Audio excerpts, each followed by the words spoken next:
Fatal J does videos without his pants on. But just like my Uncle Cleophas just exposed me, you have Hollywood reporters exposed to the showrunners of Rings of Power. And I love it. Uncle, you need to stop embarrassing me on camera too.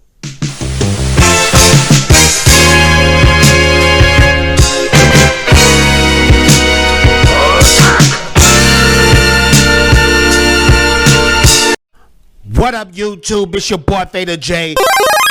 Back like I left something, and I'm glad you're here. Yes, I'm glad you're here. And today, we're going to be talking about how the fans, people in Hollywood, are starting to put pressure on the actors and the showrunners of Rings of Power. And I absolutely love it. Because at the end of the day, this is something that is vaguely attached to Rings of Power, to J.R.R. Tolkien's Middle-earth lore books. Yeah, they calling them out, man. It's a wonderful thing. We're going to break that down. We're going to break it down all the way to the ground, how they're exposing them. But before we get into that, this is what I need you to do. This is very important. Please listen to me. Hear me out. Listen out. Listen. I need you to watch this video from the beginning all the way to the end, because what that does for me, it helps my channel out greatly, and people like you who want to expose Amazon Rings of Power for messing up J.R.R. Tolkien's perfect work, it brings more people in so they can see this stuff and recognize what's really going on and how they're destroying the lore. Also, what I need you to do, make sure to like, make sure to subscribe, and make sure to hit that notification bell. Because every time you hit that notification bell, it makes your boy Fatal J feel oh so good and oh so swell. Yeah. Also, if you want to, it helps me out greatly, hit that super thanks button. It's right by that like and dislike button. Also, what I need you to do, ladies and gentlemen, this is what you need to do.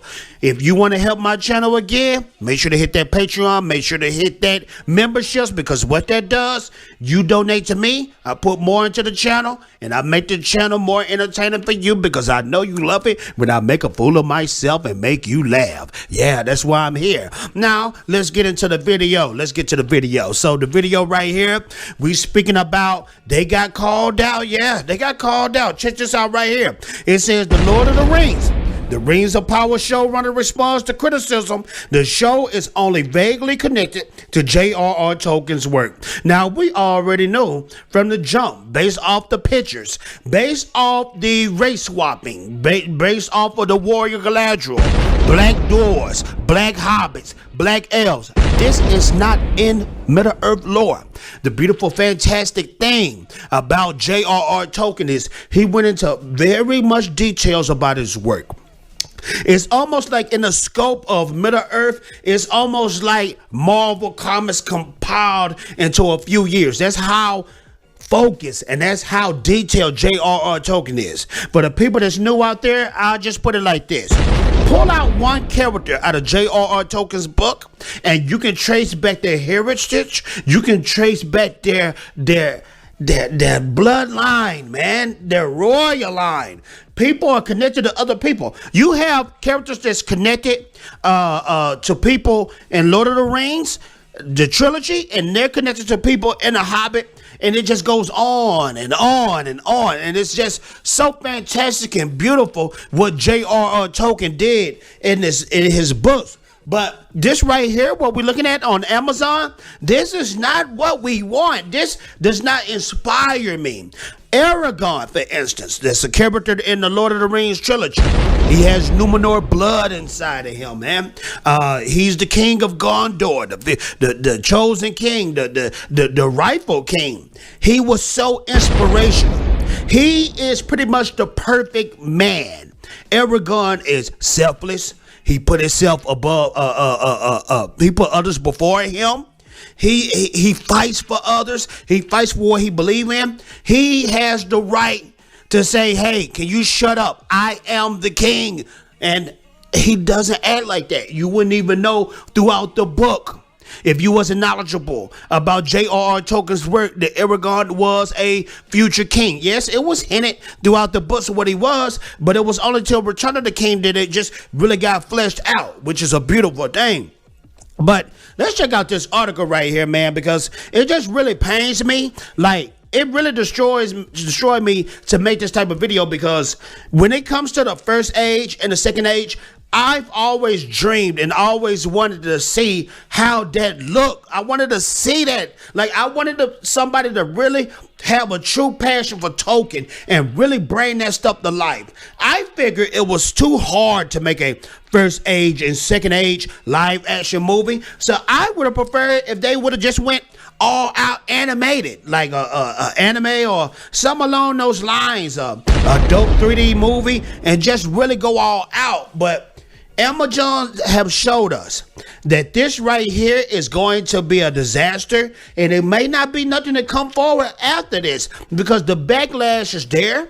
The dislike button, they're hitting it like wild animals. Yeah, let's just check this out right here. Let's check out this article. This is by Bounding into Comics. The Lord of the Rings of Power showrunner responds to criticism. The show is only vaguely connected to J.R.R. Tolkien's work. The Lord of the Rings of Power showrunner Patrick McKay recently responded to a criticism that the Prime Video show is only vaguely connected to J.R.R. Tolkien's work. According to the Hollywood Reporter, a reporter described the series as vaguely connected while attending the series Television Critic Association press tour panel on Friday. McKay took issue with this description, addressing those in attendance, saying, "I just want to sort of quibble with the vaguely connected." He didn't explain why we don't feel that way. We feel like deep roots of this show are in the books in Tolkien, and if we didn't feel that way, we'll all be terrified to sit up here. Now, I want to stop right here. He said they didn't feel that way, but the fans feel that way. The stuff that you're doing, like for instance, the Black Dwarf Princess. There was no Black Dwarf Princess in the book. Matter of fact, the only female dwarf that was mentioned in all of J.R.R. Tolkien's work was Dees, and she was a sister of Thorin Oakenshield.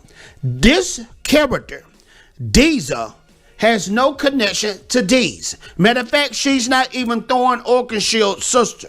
And the reason how I know she's not Thorin Oakenshield's sister is because this is in the second age. So Thorin Oakenshield was not born around that time. This was thousands of years before he was even born, before he was even thought of, even though he is a descendant of the line of Durin. But it's not connected, and you can't be surprised that people out there like this reporter right here is putting down the smackdown and asking the questions, is this truly connected? Is this truly an adaptation? And I wouldn't even call this a fan fiction, because I see a lot of people in the comment section talking about, oh, this is just a fan fiction. That's even a disrespect to fan fiction. The reason why? Fan fiction comes from a place of passion, from a place of lore, from a place of being careful not to go against what the creator did for this type of thing. So no, I wouldn't even call this a connection or a fan fiction. I wouldn't call that at all. Let's finish up. It said right here, instead of pointing to parts of Tolkien's works that are in the show, McKay continued to claim it's just his and Prime Video's feelings that make them believe the show is connected to Tolkien. Wow. We feel that this story isn't ours. It's a story we're stewarding that was here before us and was waiting in those books to be on Earth, he said. Ladies and gentlemen, they're putting it right there in front of you. And you even had the actress that played Lady Galadriel. She's telling people to F off because they're questioning the show. They're questioning the lore. They're questioning why there's so many changes within the books, within this show that's different from the books. Why is there so many changes? And they cannot back it up, because if you look back, the actors, the actress, the showrunners, these people right here, these actors, they're not supposed to, they don't know about the books. They don't have no clue about the books. So when the showrunners get asked these questions, they got exposed. They don't know. They can't back it up. They can't take this right here and place it up with what's in the show. They can't take what's in this book and place it what's in the show. They can't do that. But it's crazy out here in these streets. You guys let me know what you think about this. Do you think these guys can back up what's going on with the show? Or do you think these guys here are in deep trouble when it comes to September 2nd. September 2nd is right around the corner, ladies and gentlemen. And I'm not going to lie. The backlash is going to be crazy that day.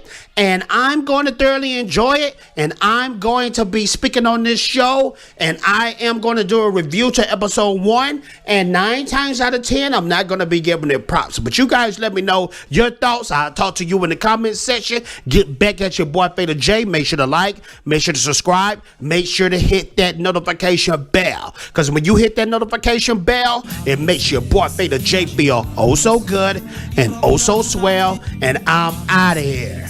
Ninja Banish. Imprognamos arte, falando seres imaginários. Imprognamos arte, falando seres imaginários. Imprognamos arte, falando seres imaginários. Imprognamos arte.